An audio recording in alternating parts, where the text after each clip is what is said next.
the Telesur headquarters in Caracas, Venezuela. Welcome back to From the South. I am Luis de Jesus. Let's take a look at our headlines.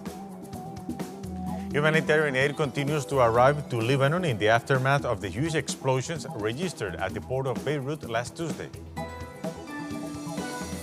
The number of unemployment in the United States keeps on the rise, with more than 1,200,000 new applications submitted last week. And new violent attacks from terrorist groups in Mozambique, despite calls from the United Nations for a ceasefire for humanitarian reasons. Now we'll start right away with the news. Stay with us.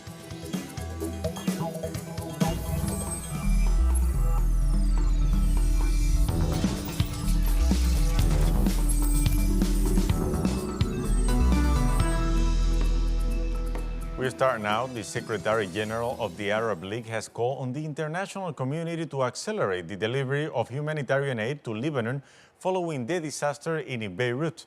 Secretary General Hamed Aboud Gaid also urged Arab relief organizations to support the recovery operations, while noting the need for an urgent international movement to help Lebanon overcome the catastrophe.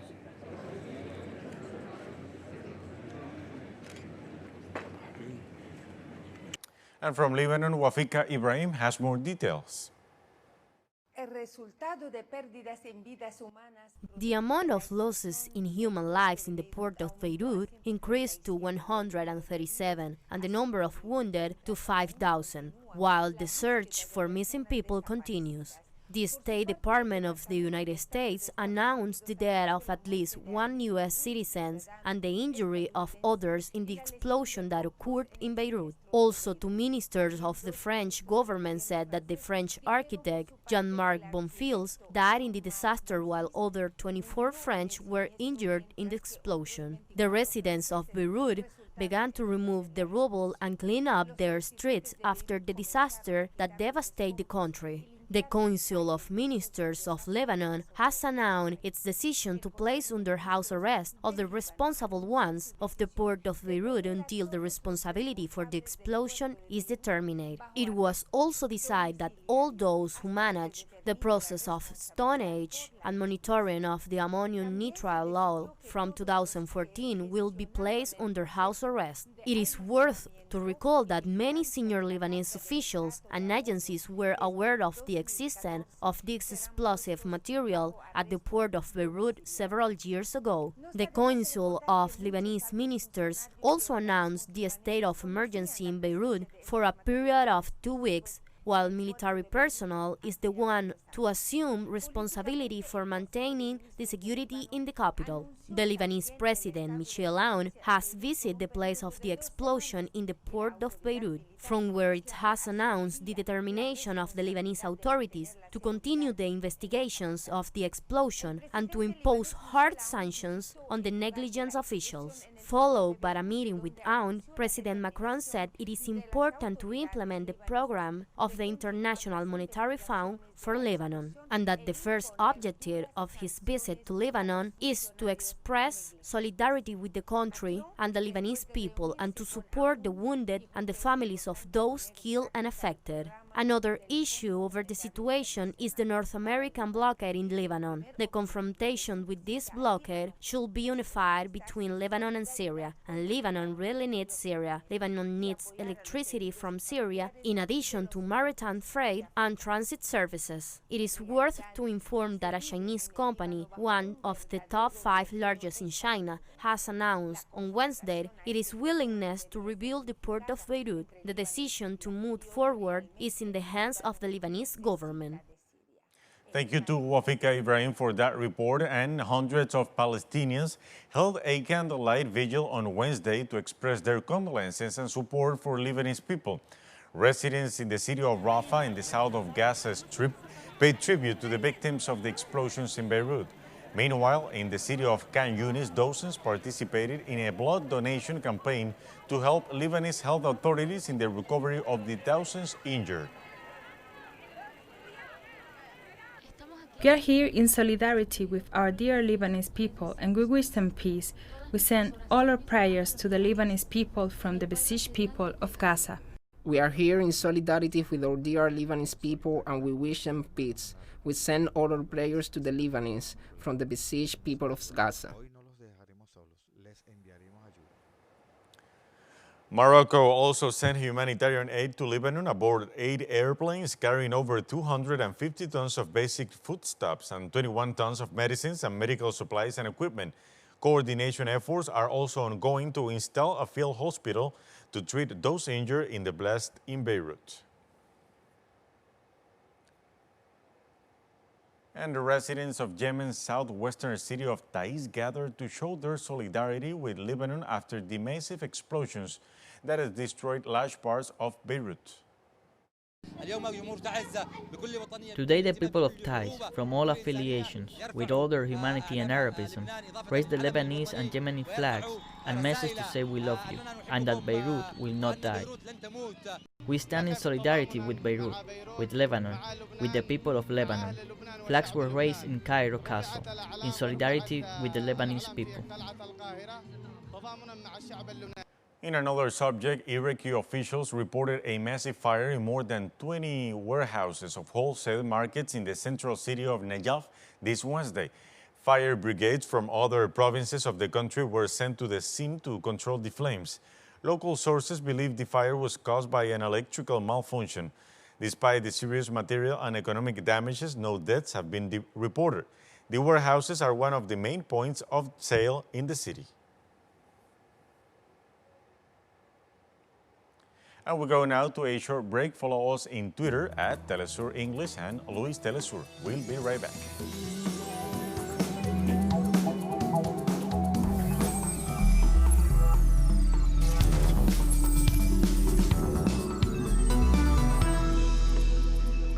And we are back with more news. Unemployment figures continue to rise in the United States after more than 1,200,000 new applications for unemployment benefits were submitted last week after the economic impact of the crisis of COVID-19 in the country. The Department of Labor announced on Thursday that at least 1.2 million Americans submitted applications for unemployment insurance last week.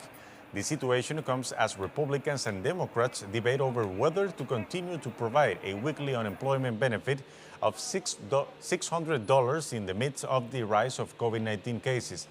If the benefit or the approval of a new one is not extended, layoffs from March, when economic activity is curbed, will be left without weekly government assistance. Also in the United States, the New York Attorney General Letitia James filed a lawsuit calling for the dissolution of the National Rifle Association, accusing its leader of diverting millions of dollars for personal use. More details from Washington with Jorge Estoso. La fiscal general de Nueva York. Greetings. The Attorney General of New York, Letitia James, said, and I quote, "The NRA's influence has been so powerful that the organization went unchecked for decades, while top executives funneled millions into their own pockets. The NRA is fraught with fraud and abuse, which is why today we seek to dissolve the NRA, because no organization is above the law. In this regard, their executive would have taken $64 million in the last 3 years to have a lavish lifestyle of private jet planes, luxury vacations, and luxury restaurants. All this while the NRA is supposed to be a non-profit organization with 5 million members. So far, the reaction of the association to the accusations have been resumed to their campaign for political ends. We come back to you now. Thank you for that report, Jorge Estoso from Washington. In the United States, also progressive foreign policy groups formalized the creation of the Alliance for Cuba Engagement and Respect, or ACERA. The alliance seeks to improve relations between the United States and Cuba after the setbacks suffered by the initiative promoted in the House of Representatives to dismantle the coercive economic measures against the island. The alliance brings together social organizations such as Code Pink and Christian denominations in attempts to align the position of Democratic congressmen who have urged the easing of measures against Cuba for humanitarian reasons. Also about Cuba, President Miguel Díaz-Canel denounced the strategy of economic harassment of the United States against Cuba.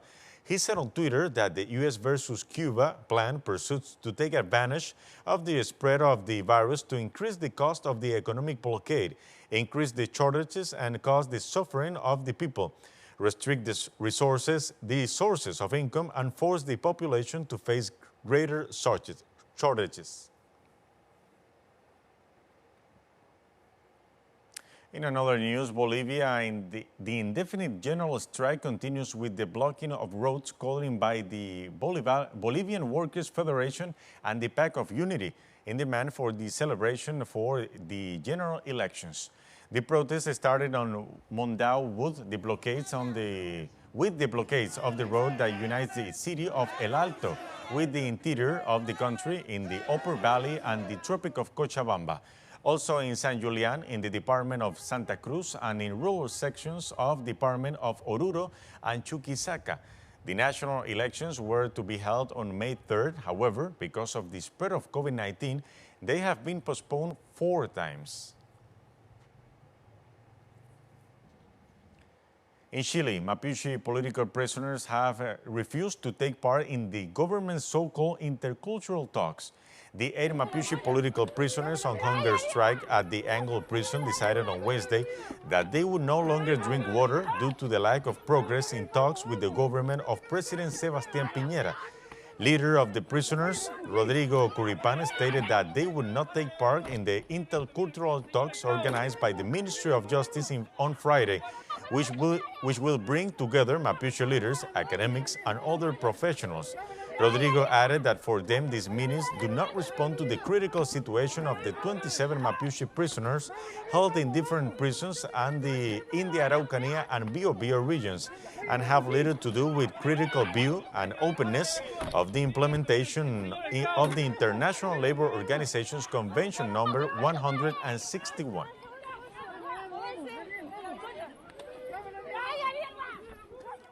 And protesters once again took to the streets in Chile demanding the release of Mapuche political prisoners and an end to racism and discrimination. Likewise, they have called on the entire Chilean population to join the mobilizations.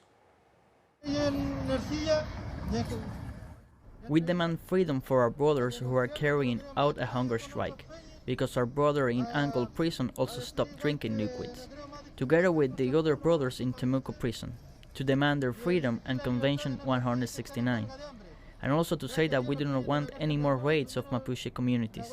Today we want to make a call for action, to go out to the streets with your Mapuche flag, because there were lots of people that went out with their Mapuche flag during the social unrest.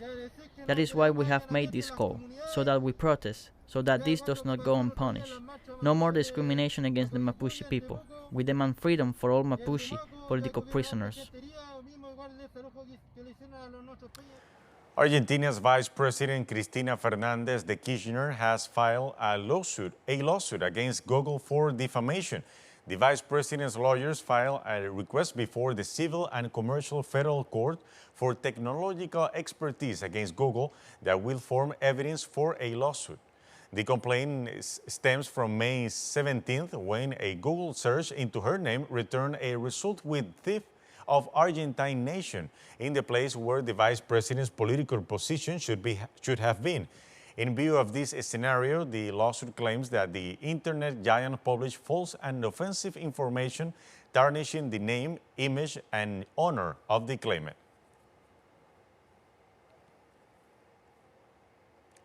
Paraguay-Brazil border trade could be reactivated next week, Paraguayan Foreign Minister Antonio Rivas Palacios announced. The foreign minister has also said that they are also waiting for a response from Argentina for a similar protocol. The president of the National Directorate of Civil Aeronautics, Felix Canasawa, also reported that negotiations to make flights with Uruguay are in advance.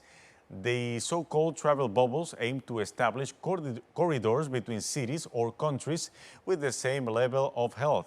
The borders between Brazil and Paraguay remain closed since March 24 as a measure to prevent the expansion of COVID-19.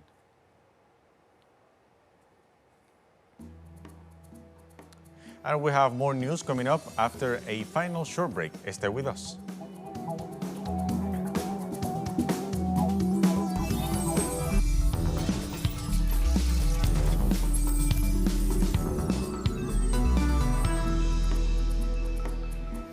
And back with more news, terrorist groups in Mozambique continue to carry out attacks in the north of the country, ignoring calls from the United Nations for a ceasefire for humanitarian reasons.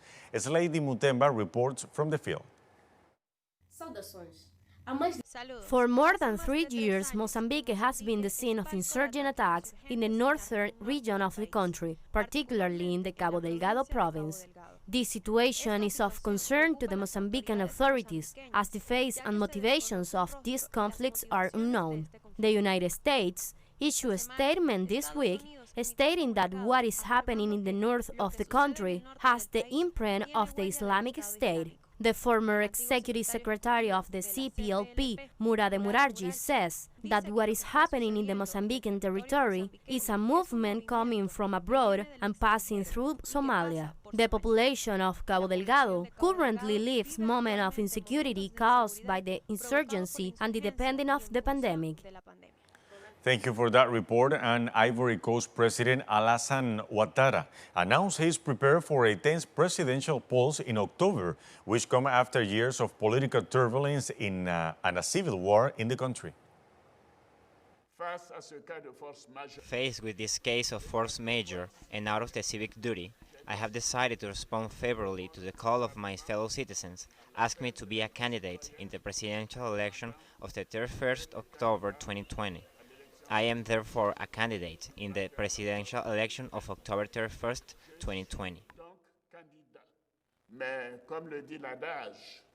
But as the saying goes, man proposes, God commands. The recent tragic events with the death of the Prime Minister Amadou Gon Coulibaly leaves a void in the team that I had to put in place to pursue and consolidate the economic and social development program for which you have placed your trust in me. Mauritanian President Mohamed Ould Ghazouani has appointed a new prime minister just hours after the previous government resigned. Prime Minister Ismail Ould Sheikh Sidija announced his resignation and that of the entire government this Thursday amid an investigation into alleged high-level corruption. President Ghazouani appointed veteran public administrator Mohamed Ould Bilal as prime minister. The political system in Mauritania has been rocked this year by a parliamentary investigation into alleged corruption in the government of former President Mohamed Ould Abdelaziz, who stepped down last year after a decade in power.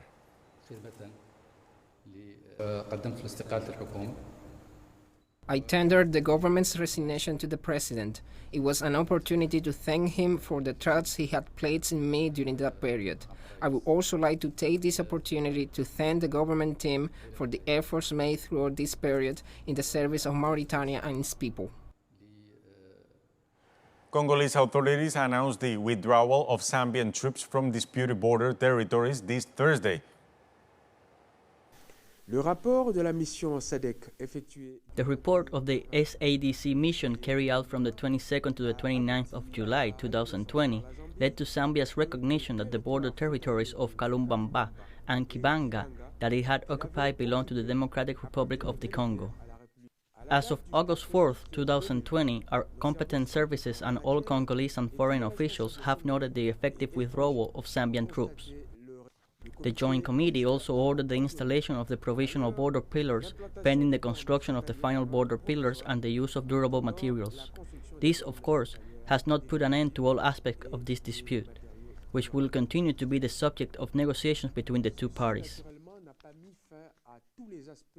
And the number of COVID-19 cases in Africa has now risen to over 1 million, with more than half registered in South Africa.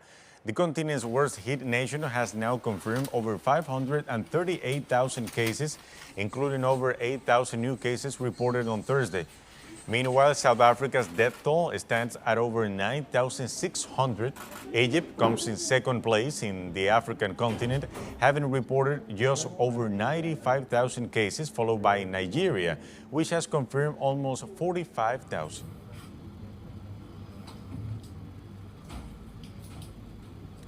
A campaign has been launched in Spain to demand that the government remove the royal title of King Emeritus from former Spanish King Juan Carlos following recent corruption scandals.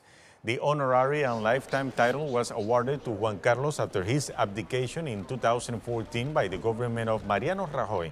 A Spanish newspaper, Público, responsible for launching the campaign, argued that the honor can be withdrawn immediately by the current government. Over 35,000 people have already signed the proposal, which also seeks to rename avenues, parks, and public institutions which were named after the king, including the King Juan Carlos University in Madrid. Meanwhile, public discontent surrounding the Spanish crown has grown in recent days following corruption revelations and the fleeing of Juan Carlos to the Dominican Republic.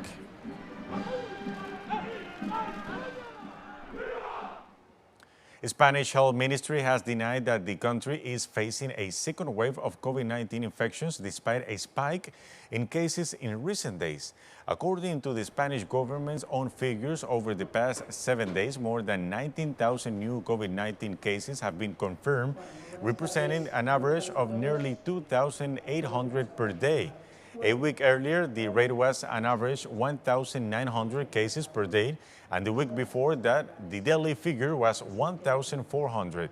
The European nation is one of the most badly hit by the novel coronavirus, registering more than 350,000 cases, while the death toll stands at 28,500.